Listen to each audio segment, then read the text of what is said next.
தமிழ்நாட்டில் அமலாக்கத்துறை அதாவது இடியோட ரைடு வந்து இப்போ அதிகமாக இருக்கு. அதுவும் குறிப்பாக திமுக மேலே தான் அதிக அளவில் ஆயிட்டு இருக்கு.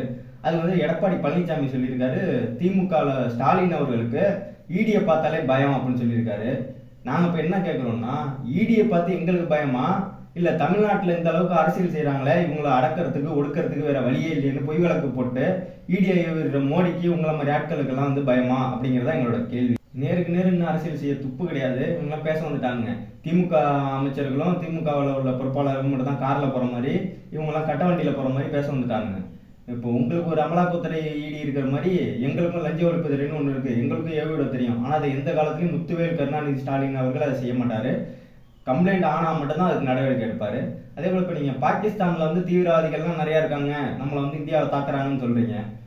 நம்ம இந்தியாவுக்குள்ள இருந்துக்கிட்டு தமிழ்நாட்டை குறிப்பாக தமிழ்நாட்டுக்கு மட்டும் குறி வச்சு வஞ்சிக்கக்கூடிய நிலைமை இந்த மோடி இருக்குது. இதோட ஒரு பெரிய தீவிரவாதியே இருக்க முடியாது.